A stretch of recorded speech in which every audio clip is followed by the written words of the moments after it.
Üdvözlök mindenkit! 2016. augusztus 16-a van. A mai első túránk, mert ugye egy ilyen merész gondolattal mára 2 túrát terveztem be. Szóval az első túránk nem lesz más, mint a Csodavár bejárása. Ugye? A kék pötty jelzi. Azt, hogy törölgetem a táblát, az nem véletlen, ugyanis egész éjszaka felhőszakadás volt. Tehát most így az úton nem nagyon látszik, de valószínűleg azért odalent baromi nagy sár lesz, és sajnos, hát most sem mosolyog kedélyesen a napocska, hanem elég szigorú az ég. Úgyhogy hát reméljük, hogy nem lesz gond, de bármi is történjen, mi mindenképpen bejárjuk ezt a túrát. Elértük az első tájékozódási pontot, itt ketté válik az út, hogy nem mondjam úgy, hogy elválik a szar a víztől. Tehát ugye az egyik, a sárga pötty, az megy tovább arra felé, az végigmegy egy néhány balkonon, majd elmegy a Galbena körútba. A kék pötty pedig, ez a hardcore-abb verzió, ez lemegy szépen a Csodavár mélyére. Közben úttársaink is megérkeztek, alig kellett rájuk várni. Úgyhogy ez ilyen kis burkolt kritika volt, igen. Nos, szóval elindultunk akkor lefelé a dolinákba. Egész pontosan az 1-es dolinába fogunk kikötni hamarosan. És ahogy arra számítottam, tényleg minden csupa víz és sár. Ez majd a kimászásnál lesz esetleg egy kicsit hátrányunkra, illetve most itt át kell bukni a dolina peremén.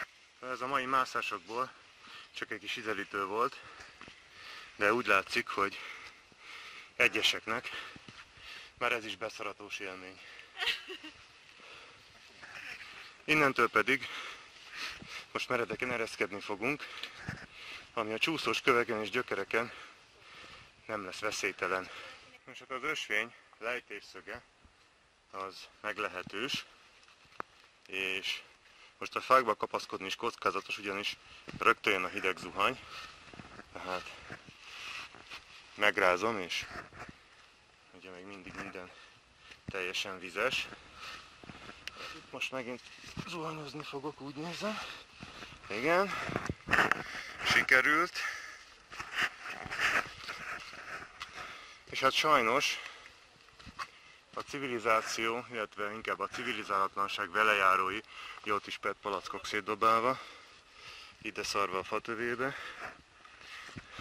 arról ne is beszéljünk. Szóval sajnos látszik, hogy ez egy nagyon közkedvelt túra, és sajnos a románok körében is. Mondjuk nem mondom azt, hogy egész biztosan mindet a románok dobálták el, de azért általában a hulladékokon román feliratok vannak. Szóval nem csak ilyen soviniszta indítatásban mondom ezeket a dolgokat. Itt is tessék mindenhol szemét. Na jó, de végül is ne koncentráljunk erre, hanem inkább a szép dolgokra. Tehát még mindig ereszkedünk be az 1-es dolinába. És a hűvös idő ellenére azért bizony már megizzadtam. Megérkeztünk az 1-es dolinához, de ez persze csak átverés, igazából nem ez az 1-es dolina, hanem ez az egész itt mind körülöttünk, ide erre lefelé. De útközben vannak ilyen kisebb dolinák is, csak hogy tovább is csigázzák az érdeklődést. A úti célunk lassan már kezd fölsejleni itt a fák között, de itt mindjárt majd lesz egy jobb rálátás, illetve utána majd végig ez fogja uralni a képernyőt, ugyanis a méretei egyedülállóak. Ja, hát itt van valami figyelmeztető tábla, ne rongáljuk a természeti értékeket. No hát szóval erről beszéltem, ez az, ami most egy ideig uralni fogja a képernyőt, és ugye a cél is eléggé jól látszik. Ez a Csodavári barlangnak a portáléja, 70 valahány méter magas, azért mondom így, mert egyik leírás szerint 76, másik szerint 72, most ki tudja, hogy pontosan melyik csücsöktől mérik. Minden esetre nagy, egyezünk meg ebben. Az út viszont innentől kezdve igazi szívás, viaferrátás, tehát itt most valamilyen elhasznált hegymászó kötél van. Ilyen nyákos, nyúlós időben sajnos muszáj használni is. Szóval itt ez a rész, ez komoly kapaszkodást igényel. Ugye láncok szerencsére itt vannak, tehát most már nagyon hardcore-ból áttértünk az ilyen kicsit kényeztető túrázásra. De hát itt most nem fogok filmezni, csak majd lenni. Nos hát szóval, ez másik perspektívából, most egy kicsit lejjebb jöttünk, ez ilyen. Közben most én is kapaszkodok, mert arrafele meg olyan. A kamera nem igazán adja ezt mindig vissza, de kérem szépen higgyék el, hogy ez ilyen csúszós, esős időben ez vérpisasztó. Most itt vagyok a fényképezős sziklán, mögöttem látszik a portál, most már közelebbről. Ugye azért fényképezős szikla, mert itt mindenki általában szokott egy képet magáról csinálni, vagy csináltatni. Jelzésünk továbbra is jól látszik, és hát általában fényképeken úgy szokott lenni, hogy a jelzés is látszódjon a háttérben, meg a portál is, meg a majom is. Na, hát szóval ez most így részleteiben megvolt az előbb. És továbbra is lefelé megyünk, itt most majd megint viaferrátás rész következik. Na hát a fényképező szikla most alulról, és teljes funkcionalitásában most éppen modellt állnak rajta. Közben pedig itt a viaferrátán kepeszkedek lefelé, és a portál, ami most ilyen alvilági füstöt okád, már itt van előttem. Még egy kis szusszanás, és aztán már lenni is vagyok. Úgy egyébként így mellettünk ez a mohás sziklás rész, ez egy patakmeder, és magas vízállás esetén, tehát mondjuk hóolvadáskor, vagy egy igazán nagy zápor után, itt is víz folyik. És ugye most egy zápor után vagyunk, ami nem is volt kicsi, de úgy látszik, ez azért így augusztusban nem volt elég ahhoz, hogy ide is vizet fakasszon. Viszont a patak zúgásából arra következtetek, hogy a várpatak rendesen föl van duzzadva. Most itt vagyunk a nagy portál és a portál szikla alatt. Itt az út tulajdonképpen ketté válik. A leghardcore verzió, már persze ilyen amatőr szinten nyilván, az itt levezet és át a barlangon. A kényelmesebb pedig itt föl ezeken a létrákon, azon a kis nyergen át, és ott átbukik a 2-es számú, nem, a 3-as számú dolinából, ugyanis a 2-es számú az a barlang oldalágából érhető el. Hát szerintem le fogunk menni, megpróbáljuk, nem fogunk átmenni a barlangon, majd a másik felől megyünk be, de azért ide le kéne ereszkedni, és a 2-es dolinát is bemutatni. Tehát itt beereszkedtünk a vazelines sziklán, a nehezítésként már csak a drótot kellett volna, meg ezt a láncot megzsírozni, szóval prima. De innentől már nagyjából megint járható az út, és már egészen lent is vagyunk az aljában. De itt még van egy darab lánc, és sajnos most használni is kell, mert azért látszik, hogy ez, bár szerintem a gyerekem is el fog jönni, azért mégis a gyerekjáték. A szokásos rémizgető tábla a hegyi mentők telefonszámával.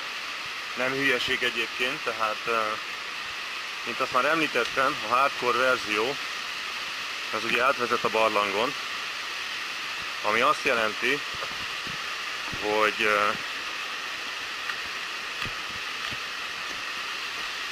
ott itt viszonylag kicsinek tűnő barlangbejáratba kell beereszkedni. A patak hangjából, pedig még messze vagyunk tőle, arra következtetek, hogy most igen magas a vízállás.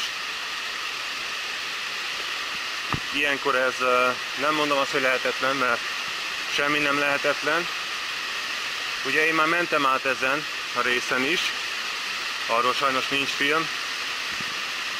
Most se lesz, mert ezt nem fogom most megkockáztatni. Ugyanis rögtön a beereszkedési rész az elég nehéz, illetve útközben is van még egy-két ilyen viszonylag nehéz szakasz, és ugye a nagy zápor miatt, ugye ott jön a patak, így ereszkedik be. Most a patakban elég sok a víz, és ilyenkor ez csak nehezít. Na most a tegnap a Ponorréten voltunk, ugye ott mondtam, hogy majd megmutatom, hogy a patak hol kerül ismét felszínre. Most hát kérem szépen, a Ponorréti patak itt, ezen a 30 méteren kerül felszínre, úgymond, hát mondjuk bent van azért a nagy portál alatt, de ez kvázi felszínen van.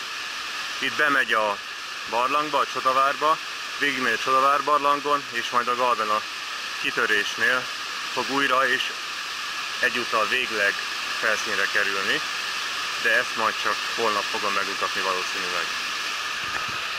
Itt pedig föl lehet kapaszkodni a 2-es számú dolinába, és őszintén szólva, ehhez most nekem nincs sok kedvem, kicsit közelebb megyek azért, ugyanis